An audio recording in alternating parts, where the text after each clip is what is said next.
आप सभी का एक बार फिर से स्वागत करते हैं अपने क्लास में। कक्षा 12 रसायन विज्ञान। आज का अध्याय जो है वह तत्वों के निष्कर्षण के सिद्धांत व प्रक्रम।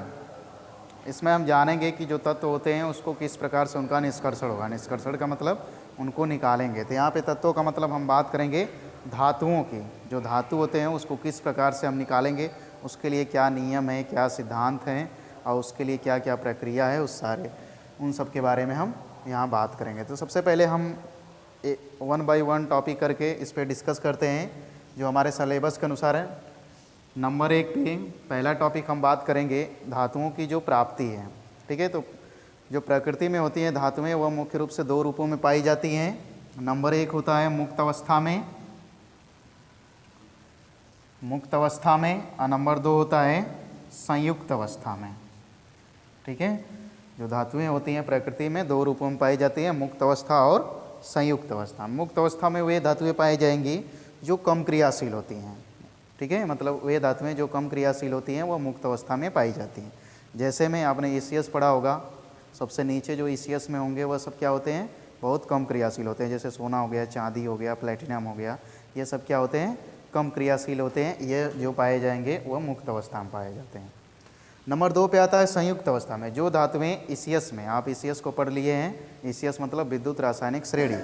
ECS में आप देखे होंगे जो ऊपर धातुएं होती हैं वह अधिक क्रियाशील होती हैं। तो जो अधिक क्रियाशील धातुएं होती हैं वह संयुक्त अवस्था में पाई जाती हैं, जैसे सोडियम, पोटेशियम, मैग्नीशियम, एल्यूमिनियम और सारी। ठीक है, तो हमारा यहाँ पे ये टॉपिक ख़त्म हुआ। और आपको एक चीज़ बता दें, इसमें जो तत्वों का मुख्य उद्गम है वह अर्थ क्रस्ट है, मतलब कि भूपर्पटी ही तत्वों का मुख्य उद्गम होता है। अगर देखा जाए तो धातुओं में सबसे अधिक जो पाई जाती है भूपर्पटी पे वह एल्युमिनियम पाई जाती है, और अधातुओं में सबसे ज़्यादा अगर देखा जाए तो वह ऑक्सीजन पाया जाता है। वैसे तो और भी उनके पाए जाने का क्रम कुछ इस प्रकार से हैं। कुछ धातु हैं जैसे कि धातु और अधातु मिल करके सबसे ज़्यादा जैसे ऑक्सीजन पाई जाती है।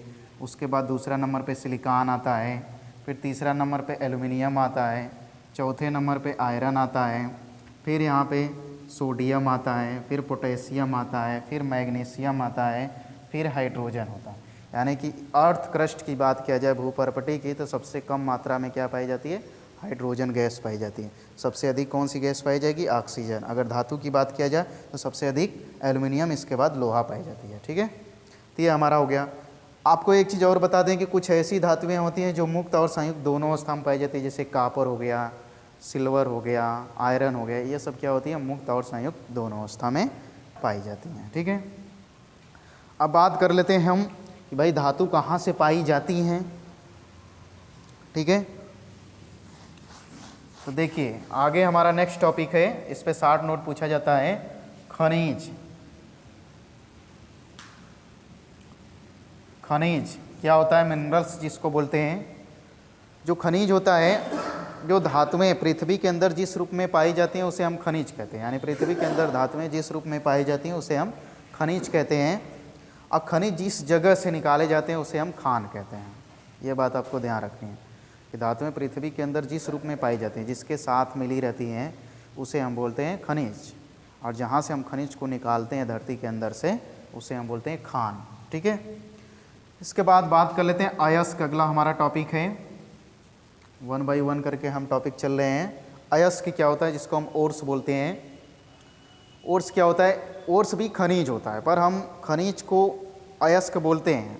ठीक है, लेकिन इसका परिभाषा क्या होगा, तो भाई हम उन खनिजों को अयस्क कहेंगे जिनसे हम धातु को निकाल सके आसानी से, उसे हम बोलते हैं अयस्क। मतलब कहने का मतलब क्या हुआ कि वे खनिज जिनसे धातुओं का निष्कर्षण करना आर्थिक दृष्टि से लाभदायक और आसान होता है, उसे हम बोलते हैं खनिज, अयस्क बोलते हैं। ठीक है, अब बात कर लेते हैं। देखिए जो भी अयस्क होंगे वह खनिज होंगे, पर जो सभी खनिज हैं वह अयस्क नहीं हो पाएंगे। वही खनिज अयस्क होंगे जिनसे हम धातु को निकाल सकें आसानी से, सस्ता रूप से। ठीक है, तो सभी अयस्क खनिज होते हैं पर सभी खनिज अयस्क नहीं होते हैं। ठीक है, इसके बाद हमारा एक और टॉपिक है इसमें, गैंग। क्योंकि बीच में आएगा आपको सुनने को, तो आप गैंग, या इसको हम बोलते हैं अधात्री। ठीक है, अधात्री इसको भी बोलते हैं। तो ये बीच में टॉपिक जैसे ही सुनने को आएगा तो आप कन्फ्यूजन मत होइएगा कि अधात्री क्या होता है। देखिए अधात्री क्या होता है, जो अयस्क होता है या खनिज होता है उसमें जो मिट्टी के कण होते हैं, पत्थर के कण होते हैं, बालू के कण होते हैं, उन्हीं सबको हम बोलते हैं अधात्री। यानी कहने का मतलब कि जो अयस्क में मिली हुई अशुद्धियाँ होती हैं, उन्हीं अशुद्धियों को हम मैट्रिक्स बोलते हैं, अधात्री बोलते हैं या फिर गैंग बोलते हैं। ठीक है, तो ये होगा हमारा अगला मेन टॉपिक शुरू होता है यहाँ से। वैसे पूछा जाता है प्रश्न, अयस्क और खनिज में क्या अंतर है। ठीक है, इसको आप याद रखिएगा, आपको नोट मिल जाएगा, आप नोट से पढ़ लीजिएगा अच्छे से। अगला हमारा टॉपिक है धातु कर्म। ठीक है, देखिए धातु कर्म क्या होता है। देखिए जो हम धातु निकालते हैं वह अयस्कों से निकालते हैं, तो अयस्कों से निकालने की जो भौतिक और रासायनिक प्रक्रिया होती है उसी को हम बोलते हैं धातु कर्म। यानी धातुओं को अयस्कों से निकालने की जो भौतिक और रासायनिक प्रक्रिया होती है उसे हम बोलते हैं धातु कर्म। भौतिक प्रक्रिया क्या होती है यहाँ पे हम बात कर लेते हैं। भौतिक का मतलब कि जैसे हम कोई भी अयस्क बड़े बड़े टुकड़ों में है तो उसको हम तोड़ते हैं, ठीक है, या उसको पीसते हैं, तो वह भौतिक क्रिया हो गई। अगर हम उन अयस्कों के साथ किसी और केमिकल का रिएक्शन कराते हैं तो वह हमारा रासायनिक प्रक्रिया हो गई। ठीक है, यानी कहने का मतलब क्या हुआ कि अयस्कों से धातुओं को निकालने की भौतिक और रासायनिक प्रक्रिया को हम धातु कर्म कहते हैं। ठीक है, और सरल भाषा में आप समझना चाहोगे तो धातु के लिए कर्म, धातु के लिए क्या कर्म करना पड़ेगा भाई, अयस्क से धातु को निकालने के लिए जो कर्म करना पड़ेगा उसे हम बोलेंगे धातु कर्म। ठीक है, ये जो धातु कर्म होता है मतलब धातुओं को निकालते तो ऐसे नहीं होता है कि कोई अयस्क है बस उसमें से निकाल लिया, ऐसा नहीं। इसके लिए बहुत सारी प्रक्रिया होती है, स्टेप टू स्टेप हमें चलना पड़ता है।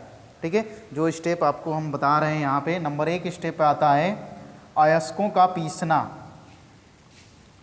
अयस्कों का पीसना मतलब क्या है इसका, कि सबसे पहले हम क्या करेंगे, अगर किसी भी अयस्क से हमें धातु का निष्कर्षण करना है, मतलब धातु को निकालना है, तो सबसे पहले हमें करना पड़ेगा कि अयस्क जो है उसको पीसना पड़ेगा। यानी जो बड़े बड़े अयस्क होंगे उसको पहले तो हम छोटे छोटे टुकड़ों में तोड़ेंगे, तोड़ करके क्या करेंगे, उसको हम एक बोलते हैं स्टाम्प मिल, उसमें हम क्या इन अयस्कों को डाल करके अच्छे से इनकी पिसाई करते हैं। तो पहला स्टेप हम क्या करेंगे, अयस्क को पीसेंगे, यानी बड़े बड़े जो टुकड़े हैं उसे छोटे छोटे टुकड़ों में कन्वर्ट करेंगे।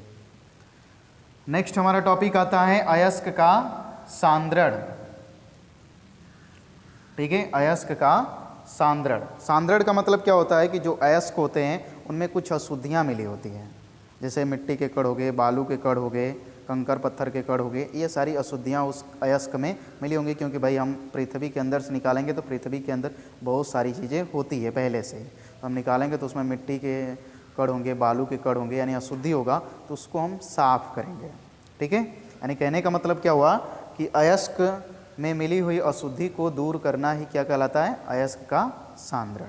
अब बात आती है कि अयस्क का सांद्रण 3 विधियों से होता है। एक होता है हमारा गुरुत्वीय विधि, गुरुत्वीय पृथक्करण विधि, जिसे हम घनत्वीय पृथक्करण विधि भी बोलते हैं। दूसरा होता है हमारा चुंबकीय पृथक्करण विधि, और तीसरा होता है फेन प्लॉन विधि। यानी जो अयस्क होते हैं उनमें जो अशुद्धि होती है उसे हम 3 विधियों द्वारा दूर करते हैं। कैसे करते हैं आप इसको देखेंगे आगे।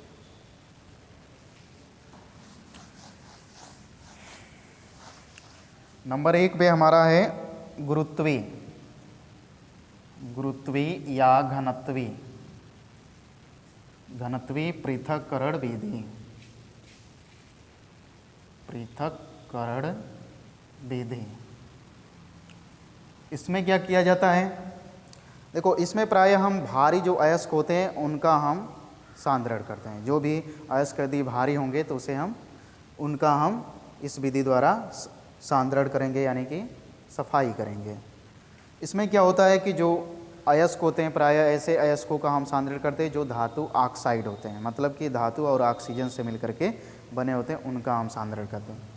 यह डिपेंड करता है कि जो अयस्क है और उसमें मिली हुई अशुद्धि है उसका आपेक्षिक घनत्व में कितना अंतर होता है, इस पर भी डिपेंड करता है। इस विधि में हम करते क्या है कि जो भी अयस्क होता है, भारी जो अयस्क बताया कि इस विधि में हम भारी अयस्क का सांद्रण करते हैं। इसमें क्या होता है, जो अयस्क होता है उसको हम सबसे पहले बारीक पीस लेते हैं, पाउडर रूप में बना लेते हैं। फिर क्या करते हैं कि उसको हम बहती हुई जलधारा में उसको धोते हैं, तो जो हल्की अशुद्धि होती है वह जल के साथ बह जाती है, जो भारी अयस्क होते हैं वह नीचे की तरफ बैठ जाते हैं। यानी कि पानी है, पानी बह रहा है, उसको साथ धो रहे हैं तो जो अशुद्धि होगी वह बह जाती है, और क्या बोलते हैं जो बचा हमारा भारी अयस्क वह नीचे की तरफ सेडिमेंट हो जाता है, तली पे बैठ जाएगा। तो इस विधि में इतना करना है, ठीक है। नंबर दूसरा पे हमारा आता है चुंबकीय पृथक्करण विधि। चुंबकीय पृथक्करण विधि, यहाँ पे समझ लीजिएगा, पृथक्करण विधि, ठीक है। चुंबकीय पृथक्करण विधि में क्या होता है कि हम ऐसे अयस्कों का सांद्रण करते हैं जिनमें चुंबकीय अशुद्धियाँ विद्यमान होती हैं, मतलब कि ऐसा अशुद्धि जो चुंबकीय हो। चुंबकीय का मतलब कि जो जिसके चुंबक के संपर्क में आने पे वह उसके साथ चिपक जाए, ठीक है। तो चुंबकीय पृथक्करण विधि में हम चुंबकीय अशुद्धियों को दूर करते हैं। इसमें क्या होता है कि जो भी अयस्क होता है उसको बारीक पीस लेते हैं और इस टाइप का एक चुंबक का रोलर बना होता है, इस पर पट्टे चढ़े होते हैं ऐसे, यह हमेशा निरंतर घूमता रहता है और यहाँ से हम क्या करते हैं, अयस्क को गिराते हैं। जो अयस्क होता है उसको पाउडर रूप में बना करके यह घूमते हुए पट्टे पर गिराते हैं और ये पट्टा जो होता है वह चुंबकीय रोलर का बना होता है, यानी मैग्नेटिक जिसको बोलते हैं। तो ये क्या होता है, जैसे ही इसमें चुंबकीय जो भी पदार्थ अशुद्धि रहेंगे वह चुंबक के समीप आ करके इकट्ठा हो जाएंगे। तो इस तरह से हमारा चुंबकीय अशुद्धि क्या हो जाएगा, दूर हो जाएगा, ठीक है। चलिए तीसरा नंबर है जो काफ़ी इंपॉर्टेंट है, यह 60 नोट में पूछा जाता है, फेन प्लवन विधि। फेन प्लवन विधि, ठीक है। इस विधि का प्रयोग हम तब करेंगे जब हमारे पास सल्फाइड अयस्क होगा, ठीक है। कोई भी अगर आप आगे चलेंगे पढ़ेंगे, जैसे हमें कापर का निष्कर्षण करना होगा, ठीक है। अगर पूछा जाए कि कापर का निष्कर्षण में किस विधि का प्रयोग करते हैं, तो देखिए कापर का जो निष्कर्षण होता है आगे चल के बताएंगे, फिर भी यहाँ बता दे रहे हैं, कापर का जो निष्कर्षण होता है कापर पाइराइट से होता है। तो कापर जो पाइराइट होता है वह सल्फाइड अयस्क होता है, ठीक है।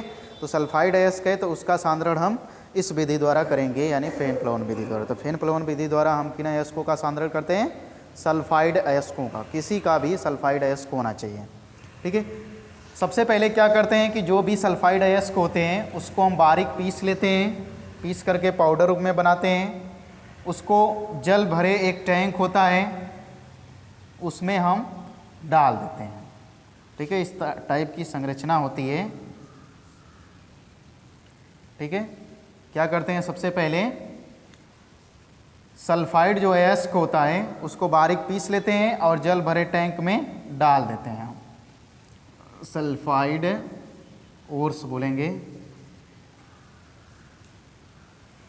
तो जो सल्फाइड अयस्क होंगे उसको पीस करके जल भरे टैंक में भरेंगे और इसमें क्या करेंगे, थोड़ा सा चीड़ का तेल डाल देंगे, जिसको हम बोलते हैं पाइन ऑयल, चीड़ का तेल, और इसमें पोटेशियम एथिल जैंथेट मिला देंगे, ठीक है। इतना काम करना होगा, ठीक है। फिर इसके बाद क्या करेंगे, यहाँ से तेज हवा की धारा प्रवाहित करेंगे, तो क्या होगा कि जो अयस्क होंगे सल्फाइड अयस्क वो ऊपर की तरफ झाग के रूप में इकट्ठा हो जाएंगे और जो भारी अशुद्धि होगी वह नीचे की तरफ बैठ जाएगी। यह हमारी अशुद्धि है, ठीक है। तो इस विधि में क्या किया जाता है, हम इस विधि में सल्फाइड अयस्क का सांद्रण करते हैं। इस विधि में फिर क्या करते हैं, जो सल्फाइड अयस्क होता है उसको पीस लेते हैं, पीस करके एक जल भरे टैंक में डाल देते हैं। फिर उस टैंक में क्या करते हैं, चीड़ का तेल डालते हैं, पोटेशियम एथिल जैंथेट डालते हैं और हवा की तेज़ धारा प्रवाहित करते हैं। जैसे आप कभी इसको करिएगा उस तरह से हो जाए, जैसे पानी है उसमें तेज़ धार मतलब फूकेंगे तो उसमें क्या होगा, झाग टाइप उत्पन्न होगा। या थोड़ा सा उसमें निरमा पाउडर डाल देंगे। गिलास ले लीजिएगा, प्रैक्टिकल करना हो इसका तो आप क्या करेंगे, थोड़ा सा गिलास ले लीजिए और उसमें निरमा पाउडर घोल दीजिए और पाइप ले करके उसमें फूकिए, देखिए झाग ऊपर की तरफ उठेगा। तो उसी तरह यहाँ भी प्रक्रिया होती है कि जैसे इसको डालते हैं, चीड़ का तेल, पोटेशियम एथिल जैंथेट डाल करके हवा की तेज़ धारा प्रवाहित करते हैं, तो वह झाग के रूप में जो सल्फाइड अयस्क होते हैं ऊपर की तरफ इकट्ठा हो जाते हैं और जो भारी अशुद्धि होती है वह नीचे की तरफ बैठ जाती है, ठीक है। तो ये हमारा हो गया फेन प्लवन विधि। तो हमने 2 स्टेप को जान लिया, धातु के निष्कर्षण में अयस्क का पीसना समझ गए, अयस्क का सांद्रण समझ गए, ठीक है। अयस्क के सांद्रण में तीनों स्टेप को समझ गए, कौन कौन सी विधि हम प्रयोग में ला सकते हैं, कब कब, ठीक है। तीनों विधि के अगर चुंबकीय अशुद्धि है तो हम चुंबकीय पृथक्करण विधि का प्रयोग करेंगे, यदि हमारा भारी अयस्क है तो हम गुरुत्वीय पृथक्करण विधि का प्रयोग करेंगे, यदि सल्फाइड अयस्क होगा तो हम फेन प्लवन विधि का प्रयोग करेंगे सांद्रण के लिए। ये नहीं कि अगर आपसे अगर पूछ दिया जाए प्रश्न में कि मान लीजिए कॉपर का सांद्रण कैसे होता है तो तीनों स्टेप आप लिखना शुरू करें, नहीं, केवल फेन प्लवन विधि का ही प्रयोग करेंगे। चलिए नेक्स्ट हमारा आता है, अगला टॉपिक है हमारा निस्तापन। निस्तापन अगला हमारा स्टेप है धातु निष्कर्षण के लिए, यानी धातु कर्म का अगला स्टेप है निस्तापन। निस्तापन में क्या होता है कि कोई भी अयस्क होता है, सांद्रित अयस्क होता है, उसको उच्च ताप पर उसके गलनांक के नीचे गर्म करते हैं। गर्म करते हैं तो उसमें से क्या निकलेगा, जो उसमें नमी होगी चाहे जल के क्रिस्टल हो गए वह बाहर हो जाते हैं। इसी प्रक्रिया को हम बोलते हैं निस्तापन। मतलब कि परिभाषा अगर देखा जाए तो क्या होगा कि सांद्रित अयस्क को उच्च ताप पर उसके गलनांक के नीचे वायु की अनुपस्थिति में गर्म करके जल के कणों को बाहर करने की प्रक्रिया को ही क्या कहते हैं, निस्तापन कहते हैं। ठीक है, जैसे ये हमारा बॉक्साइट है Al2O3.2H2O, ठीक है, इसका हमने सांद्रण पहले कर लिया, इसका हम निस्तापन करेंगे, वायु की अनुपस्थिति में गर्म करेंगे, इसमें से जल का अणु क्या होगा, बाहर हो जाएगा Al2O3+2H2O। यही चीज़ होता है कि भाई क्यों हम करते हैं, क्योंकि इसमें से जो निस्तापन हम किसी अयस्क का इसलिए करते हैं क्योंकि इसमें से जल के कण क्या हो जाए, बाहर हो जाए। ठीक है, फिर इसके बाद हमारा नेक्स्ट टॉपिक है भर्जन। इसमें अंतर पूछा जाता है, निस्तापन और भर्जन में अंतर। यहाँ पे वही प्रक्रिया करना पड़ेगा, मतलब परिभाषा सेम होगा, जहाँ पे हमने वायु की अनुपस्थिति कहा था यहाँ पे उपस्थिति हो जाएगा। मतलब कि सांद्रित अयस्क को उच्च ताप पर उसके गलनांक के नीचे, ठीक है, उच्च ताप पर उसके गलनांक के नीचे वायु की उपस्थिति में गर्म करने की प्रक्रिया को बोलते हैं भर्जन। ठीक है, एक बार फिर से सुन लीजिए, सांद्रित अयस्क को उच्च ताप पर उसके गलनांक के नीचे वायु की उपस्थिति में गर्म करने की प्रक्रिया को हम बोलते हैं भर्जन। अगर यही चीज़ आप वायु की अनुपस्थिति कर देंगे तो वह निस्तापन का परिभाषा हो जाएगा। इसका उद्देश्य क्या होता है, किसी भी पदार्थ का ऑक्सीकरण करना। जैसे कि सल्फर है, उसका ऑक्सीकरण होगा तो बनाएगा SO2, ठीक है, सल्फर डाइऑक्साइड। तो यहाँ पे सल्फर का क्या हो रहा है, ऑक्सीकरण हो रहा है। इसका उद्देश्य होता है तत्वों का या धातु या धातुओं का क्या करना, ऑक्सीकरण करना। जैसे कि आर्सेनिक है, उसका ऑक्सीकरण होगा तो बनेगा पहले AS2O3, यहाँ पे 3 का प्रयोग कर लेंगे, ठीक है, बैलेंस करने के लिए। तो यहाँ पे क्या हो गया, यहाँ पे आर्सेनिक का ऑक्सीकरण हो गया। तो ये इसका उद्देश्य होता है ऑक्सीकरण करना। ठीक है, चलिए अगला हमारा जो धातु कर्म का स्टेप आता है वह है हमारा प्रगलन। प्रगलन क्या होता है, जो भी भर्जित अयस्क होते हैं उसमें कोक यानी कार्बन और गालक मिला करके गलाने की जो प्रक्रिया होती है उसे हम बोलते हैं प्रगलन। ठीक है, मतलब ऐसी प्रक्रिया जिसमें भर्जित अयस्क में कोक और गालक मिलाकर गलाते हैं, उस प्रक्रिया को हम बोलते हैं प्रगलन। ठीक है, अब यहाँ पे आ गया एक शब्द गालक। गालक को हम समझ लेते हैं क्या होता है। गालक ऐसा पदार्थ होता है जो किसी अयस्क में मिली हुई अशुद्धि होती है जो अगलनीय होती है। अगलनीय का मतलब वो है आसानी से गल नहीं पाता है गर्म करने पर, तो उसके साथ ये क्रिया करता है, क्रिया करके उसको गलनीय में परिवर्तन कर देता है। अगलनीय में परिवर्तन करके उसको धातुमल बना देता है, उसी को हम बोलते हैं गालक। मतलब ऐसे पदार्थ जो अयस्क में मिली हुई अगलनीय अशुद्धि से क्रिया करके गलनीय धातुमल में परिवर्तित कर देता है, उसे हम बोलते हैं गालक। गालक 2 टाइप के होते हैं, अम्लीय होता है और क्षारीय होता है। अशुद्धि जिस हिसाब से रहेगी उस हिसाब से हम गालक का प्रयोग करते हैं। विपरीत गालक का प्रयोग करेंगे अशुद्धि के हिसाब से। अगर मान लीजिए हमने बताया अभी कि जो गालक होते हैं वह अम्लीय होते हैं और क्षारीय होते हैं, तो यदि अम्लीय का प्रयोग हम कब करेंगे, जब क्षारीय अशुद्धि होगा। क्षारीय गालक का प्रयोग कब करेंगे, जब अशुद्धि अम्लीय होगा। ठीक है, इस बात को आपको ध्यान रखना है। इसके बाद एक और प्रक्रिया आती है सिंटर प्रक्रिया। सिंटर क्या होता है, सिंटर में यह होता है कि जो छोटे छोटे अयस्क के कण होते हैं उनके बड़े बड़े कणों में परिवर्तित करने की क्रिया को हम सिंटर क्रिया कहते हैं। उसके बाद होता है अगला टॉपिक हमारा है अमलगमीकरण। अमलगमीकरण में क्या होता है कि जो धातु होते हैं और मिश्र धातु हैं उन दोनों को मिला करके एक नया मिश्र धातु जो बनाते हैं उस प्रक्रिया को हम बोलते हैं अमलगमीकरण। और जो पदार्थ बनता है, जो धातु बनता है, उसे हम अमलगम कहते हैं। ठीक है, तो हमारा आज का इतना पर ही इस क्लास को समाप्त कर रहे हैं। अगले क्लास में हम मिलेंगे तो हमारा नेक्स्ट टॉपिक होगा भट्ठियाँ। फिर इसके बाद हम जानेंगे अलग अलग जो धातु होते हैं उनका निष्कर्षण करना। तो अगले जो क्लास में मिलेंगे तो वहाँ पे हम बात करेंगे भट्ठियाँ। भट्ठियाँ क्या होती हैं थोड़ा सा हम बता देते हैं यहीं पे। भट्ठी जो होती है, जब अयस्कों को हमें ज़रूरत पड़ती है उच्च ताप पर गर्म करने के लिए, तो हमें कुछ यंत्रों का प्रयोग करना पड़ता है। जिस यंत्रों का हम प्रयोग करते हैं अयस्कों के निष्कर्षण में यानी गर्म करने के लिए, तो उन यंत्रों को ही हम बोलते हैं भट्ठी। जो भट्ठी आप 10 में भी सुने होंगे, वात्या भट्ठी, परावर्तनीय भट्ठी, मफल भट्ठी, मार्टिन सीमेंट की भट्ठी, ऐसे बहुत सारी भट्टियों का नाम सुने होंगे।